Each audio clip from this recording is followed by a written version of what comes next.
से जीसु को आ गोटे प्रश्न रखिला कौन से प्रश्न किंतु से अपना को धार्मिक बोली देखाइबा को इच्छा करी जीसु को पचारिले तेबे मोर प्रतिवासी किए जीसु से प्रश्न मो जोटा पढ़ो बोले सेटा पढ़ो कहला गुरु मोर प्रतिवासी किए को प्रेज द लॉर्ड हालेलुया चलंतु आपणकर प्रतिवासी किए हाथ इशारा कर देखा हाथ सब आनी तो ठंडा हो आपण को प्रतिवासी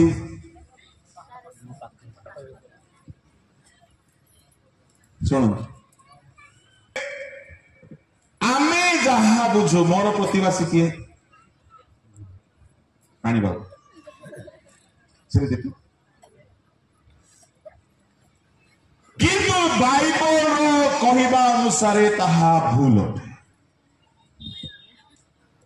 आपणकर प्रतिवासी से नुहंती बाइबल रो साहित्य व्याकरण अलग अटे बाइबल रो गणित मध्य अलग अटे बाइबल रो विज्ञान मध्य अलग अटे केमिति अलग बाइबल रो विज्ञान दुनिया रो विज्ञान कौन कहे सूर्य बुलुची ना पृथ्वी बुलुची जो माने विज्ञान रे पास ठीक है जोर रे को दिन गोटे परे मते टिके कम सुने तीनटा जाए ये सूर्य भाईना ये पुणी बुलू ना दुनिया रो वैज्ञानिक माने एहा कहत बाइबल कौन कहूची सूर्य बुलुची एनो बाइबल रो विज्ञान अलगा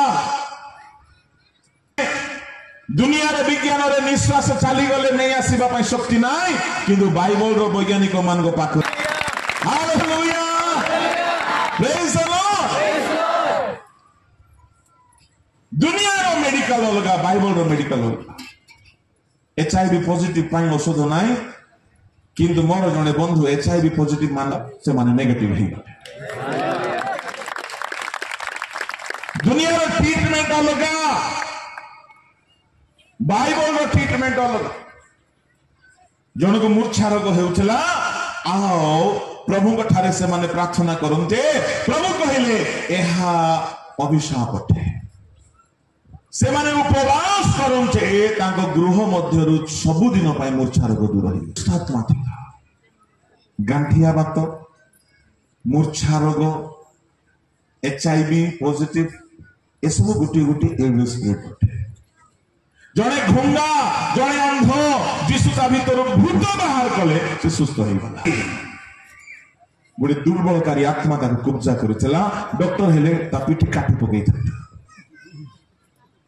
दुनिया रो ट्रीटमेंट अलगा बाइबल रो ट्रीटमेंट अलगा दुनिया रो विज्ञान अलगा बाइबल रो विज्ञान अलगा एणो करी प्रभु को लोक माने बाइबल रो गणित अलगा दुनिया रो गणित कोन पिला माने 1 + 1 is equal to जोरे 2 बाइबल रो गणित 1 + 1 is equal to 1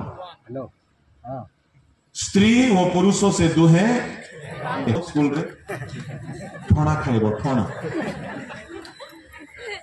दुनिया रे 1 + 1 + 1 is equal to 3 बाइबल रे 1 + 1 + 1 is equal to 1 पिता पुत्र पवित्र आत्मा तीनी तुमको बड़ो एनो बाइबल रो गणित अलगा दुनिया रो गणित अलगा सेमिति बाइबल रो साहित्य अलगा दुनिया प्रतिवासी बोली कहिले हम पाखर लोक मो पाखरे थिबा पानी बाबू मोर प्रतिवासी बोली मु बुझी दुनिया रो साहित्य अनुसार किंतु बाइबल अनुसार सेमते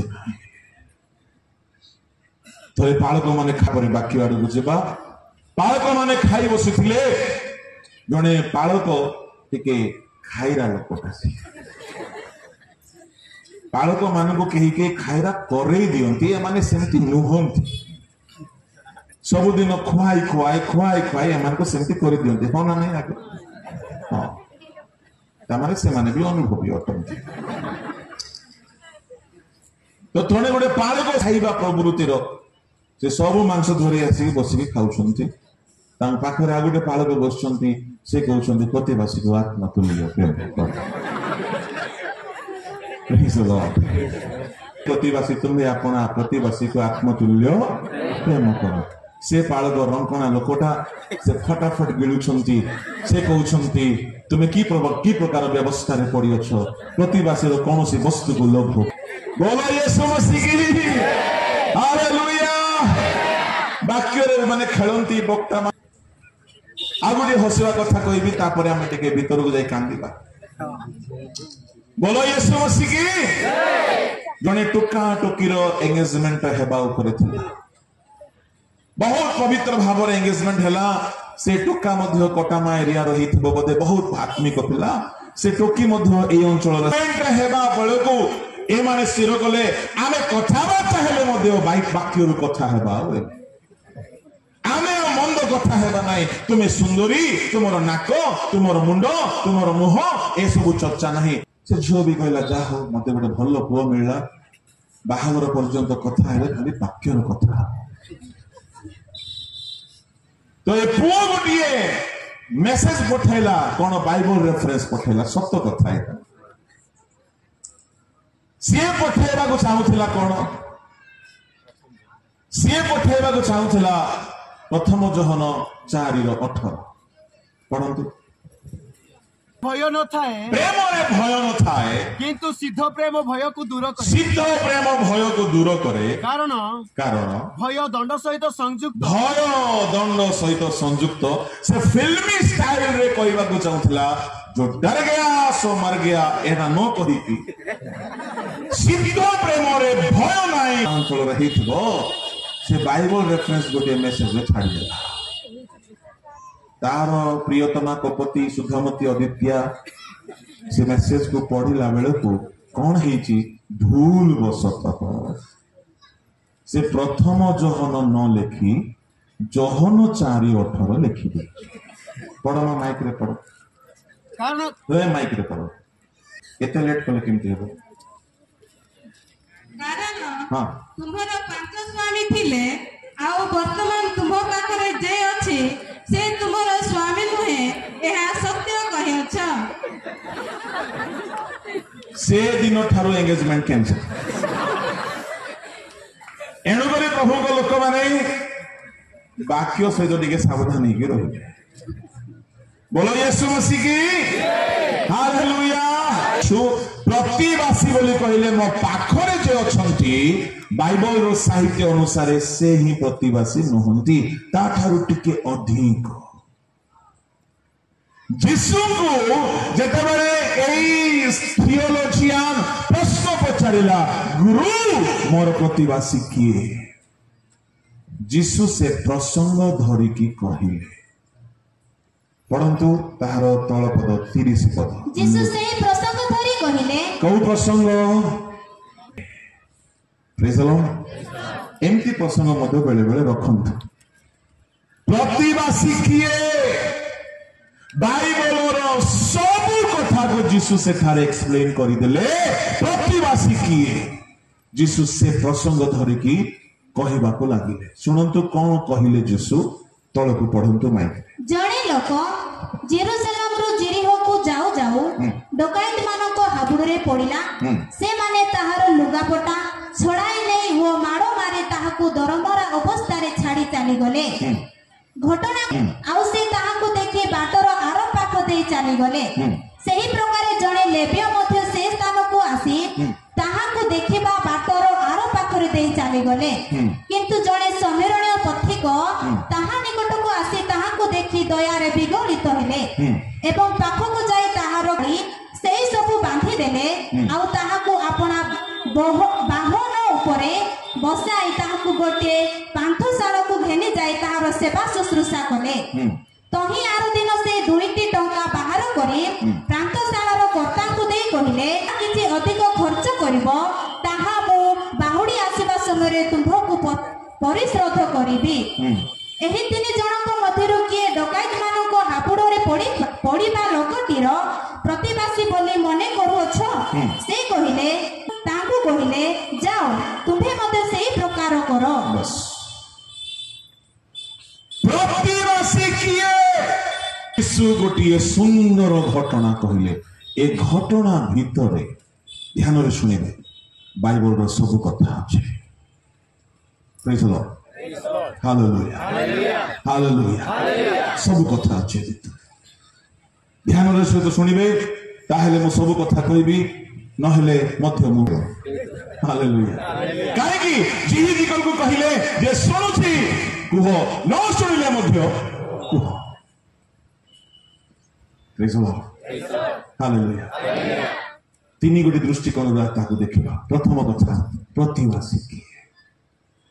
এই জায়গায় লেবীয় লোক তাহাকে দেখিলা, রাস্তা চেঞ্জ করিকি পড়েলা, জায়গা চেঞ্জ করিকি পড়েলা। জনে সমীরণীয় তাহাকে দেখি দয়ারে বিগলিত ହେଲା। কিয়ে তাহার প্রতিবাসী? কিয়ে? জোরে ভাই মানে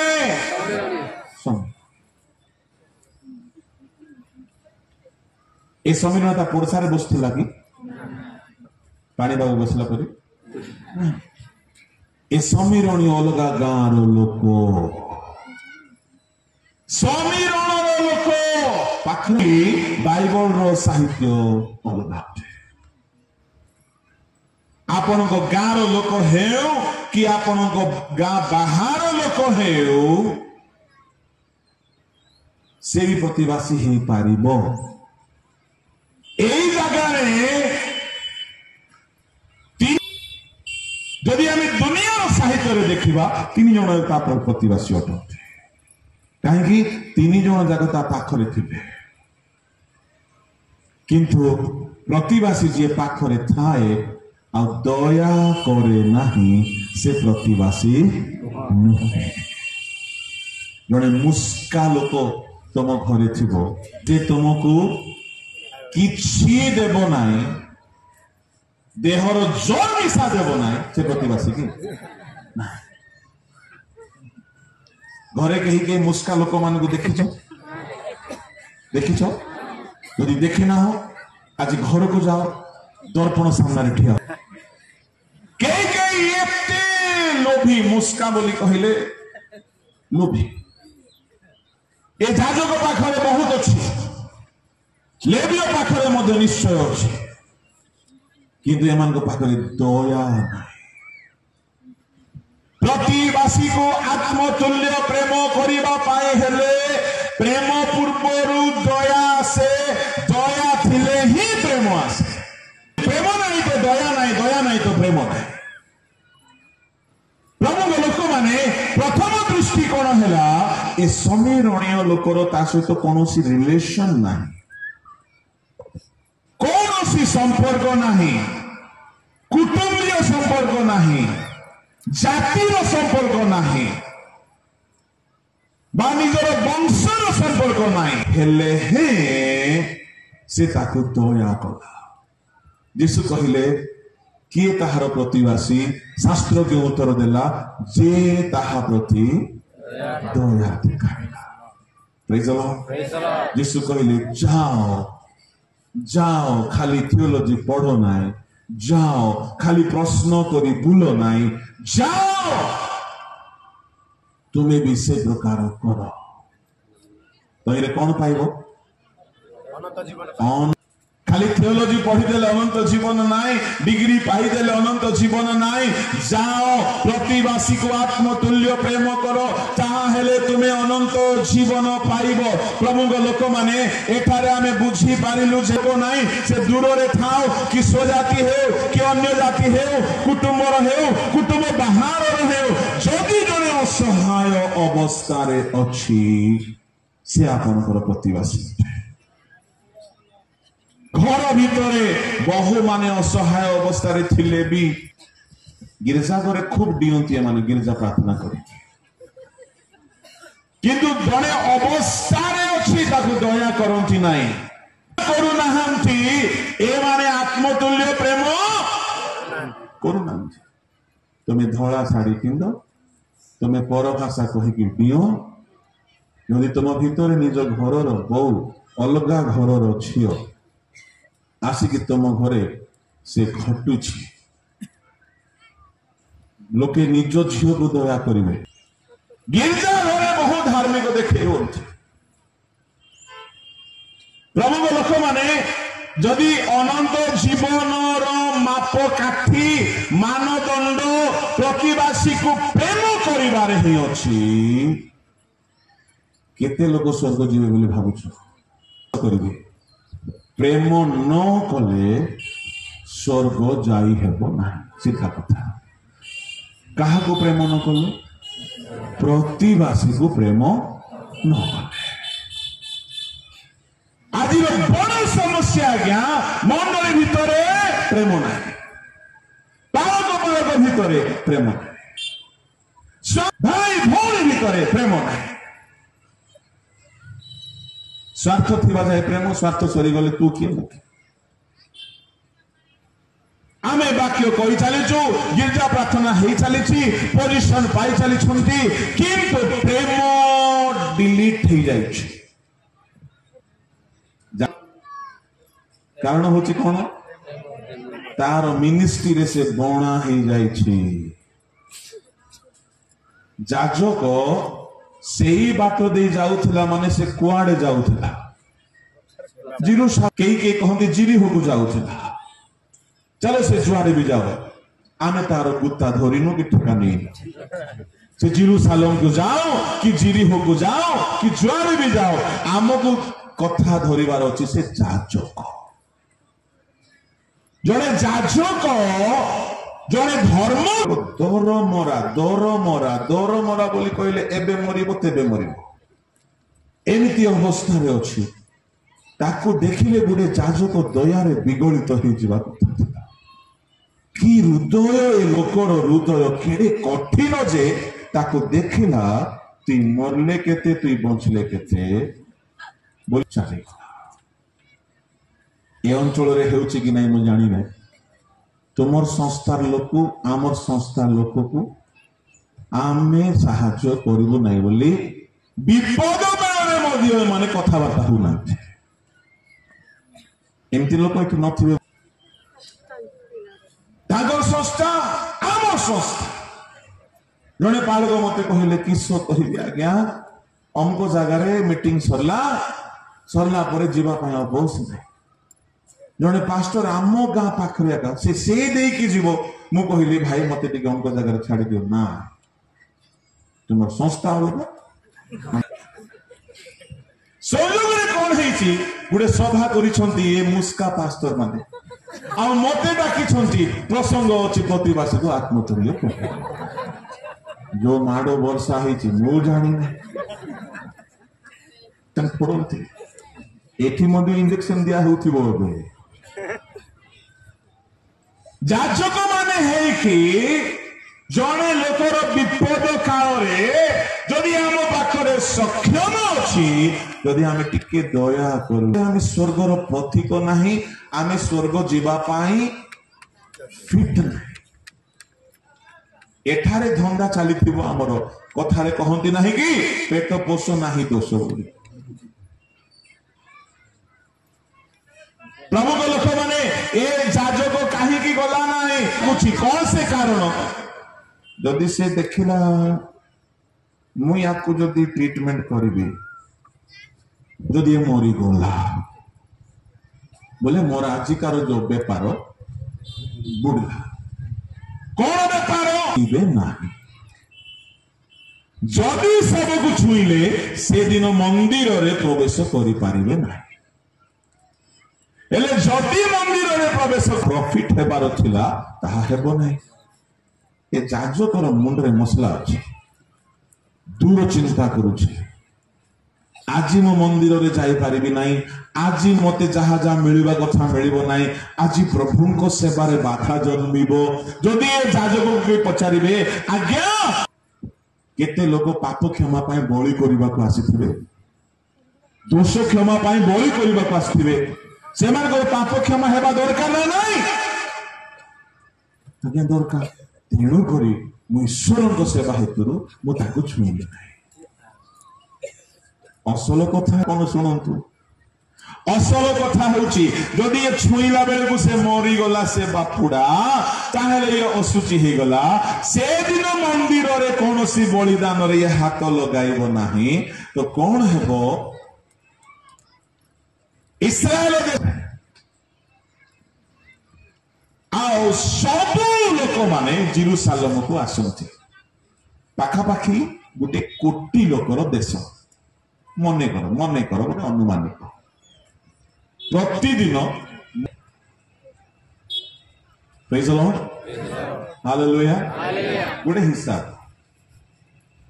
1000 बलिदान हेले मान को ध्यान देबे जाजक मानकर भागरे मने कर छेली आसिला मेंढा आसिला तो जाजक मानक पाई प्रभु बक्ष डाहाण चटुआ बाजंभा एटा जाजक माने नेबे एटा प्रभु को उद्देश्य रे बलि हेबो नाही हेले मने कर 1000 टा मेंढा आसिला बलि पाई केतेटा बक्ष केतेटा जंघ मांस मिलला आज्ञा 2000 टा हिबना हेले माने जाजक माने अछंती 500 जन केतेटा मांस खंड मिलला 2000 जन को भाग रे केतेटा पड़ला 4टा पड़ला देखो गणित रे ठीक अछि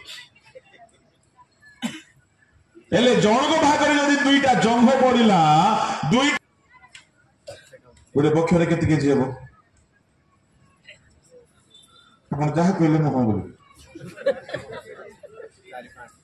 गोटे पक्ष रे 15 केजी 4टा जाको 20 केजी ठीक अछि हेले दिन को आगो केते मांस मिलुची आर घरे मात्र 5टा का पिला छ मन में कर 20 केजी मांस सरबो कि ये सुखई के रांदिले मध्य ये पोड़े की खाइले मध्य ये सीख कबाब टांगड़ी कबाब मस्ताना कबाब हरा भरा कबाब ये भोग लागला बे ना दा सुनिबा बोली जाउची तेणु जाजक माने कोन करूथिले सुनंतो रहस्य कथा अलग अलग मांस दुकान कर देइथिले दिन को 20 केजी हेले गोटे केजी हेले सरिया मान बाकी 19 केजी बिकले खासी मांस केते केजी चली थी 800 टंका 800 इंटू 19 केते हजार है पाखा पाखी 15-16 फाड़ी करी ये जीव की से लोग को दया करबा को दिन को 15,000 लाभ अछि मास को केते 4,50,000 दरमा आज्ञा दाजो को टिकी बेनिफिट छाड़ी की से मरिवा लोक जीव की छुईबा को आजिकली अन्य के निजर लाभ हेतु अन्य को दया करूना अमुक लोक माने एटा ठीक रे थाओ एबे द्वितीय दृष्टिकोण रो कथा म कहिबी बड़ ध्यान रे सुनंतु ए जे समीरणीय लोक जाई की ताहार सेवा कला ताहार घारे तैल लगाइला ताको निजर बाहन ऊपर रखिला ताको ने की आसिला पांथशाला रे रखिला तारो जत्न पाई 2 टंका मुद्रा देला आ कहिला मो फेरी आसीबा समय रे जहा अधिक खर्च हितिबो ताहा म तुमको देबी प्रभु को लोक माने ए समीरणीय को बढ़िबे ए समीरणीय माने केउ माने स्वजाति ना विजाति जोरे विजाति ना स्वजाति विजाति मु मध्य से समीरणीय माने बोली कहिले विजाति बोली मु भाबुथिली किंतु बहुत अनुसंधान पर जानिली जे ए माने विजाति नुहंती टिके मु टीचिंग कथा कहबी हा सेकंड पॉइंट रे टिके टीचिंग कथा कहबी आग्रही लोक मान को मजा आसीबो बाकी लोक टिके बोर लागिबो तापरे पुणी प्रीचिंग को आमे बोलो यीशु मसीह की अच्छा ए समीरणीय माने विजाति बोली आमे भाबू लूक 17 अध्याय ताहार 18 पद पढ़ंतु तेबे ଜନ ଶାନ୍ତିରେ ତେବେ ଆଉ 9 ଜଣ ନାହାନ୍ତି ଈଶ୍ୱରଙ୍କୁ ଗୌରବ ଦେବା ନିମନ୍ତେ ଏହି ବିଜାତି ଲୋକଟି ଛଡା ଆଉ ବେଶୀ ପଢିଲ ନା ଏବେ ରେଷ୍ଟ କର ବିଶ୍ରାମ କର। ଲେଖା ଅଛି ଆଉ 9 ଜଣ କାହାନ୍ତି।